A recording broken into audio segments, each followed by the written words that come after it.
केंद्र शासनामार्फत देशातील 10 जिल्ह्यात पोषण इनोव्हेशन आणि कौशल्य विकास केंद्र सुरू केले जात असून त्यात महाराष्ट्रातून फक्त गडचिरोली जिल्ह्याची निवड केल्याचा आम्हाला अभिमान आहे। या केंद्राच्या माध्यमातून उल्लेखनीय कामगिरी करून दाखवत गडचिरोली जिल्हा गर्भवती व स्तनदा माता आणि किशोरवयीन बालकांच्या आरोग्य व पोषण क्षेत्रात महाराष्ट्रात दिशादर्शक ठरेल असा विश्वास महिला व बाल विकास मंत्री अदिती सुनील तटकरे यांनी व्यक्त केला। एकात्मिक बाल विकास सेवा योजना अंतर्गत कौशल्य विकास केंद्राचे उद्घाटन मंत्री अदिती तटकरे यांच्या हस्ते जिल्हा परिषद हायस्कूल येथे करण्यात आले। त्यावेळी त्या बोलत होत्या। अन्न व औषध प्रशासन मंत्री धर्मराव बाबा आत्राम कार्यक्रमाचे अध्यक्षस्थानी होते। एकात्मिक बाल विकास सेवा योजनेचे आयुक्त कैलास पगारे, जिल्हाधिकारी संजय देने, मुख्य कार्यकारी अधिकारी आयुषी सिंह यावेळी प्रामुख्याने उपस्थित होते।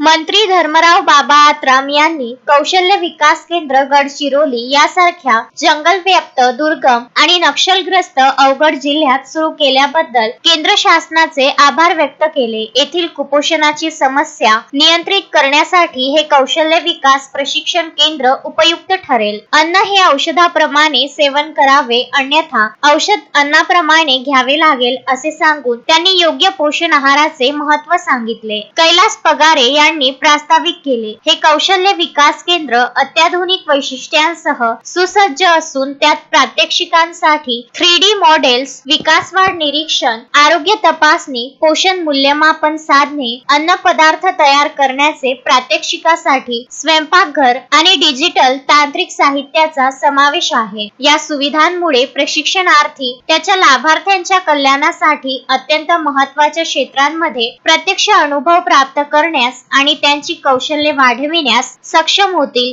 असे त्यांनी सांगितले। या प्रकल्पात सहकार्य करणारे गीस कंपनीचे वरिष्ठ सल्लागार डॉक्टर तपन गोपे, जेपिंगो कंपनीचे सुरंजित प्रसाद यांनीही यावेळी मनोगत व्यक्त केले। कार्यक्रमाला महिला व बाल कल्याण विभागाचे वरिष्ठ अधिकारी, अंगणवाडी पर्यवेक्षिका, अंगणवाडी सेविका, मदतनीस मोठ्या संख्येने उपस्थित होते। राजेश खोब्रागडे, विदर्भ न्यूज, गडचिरोली।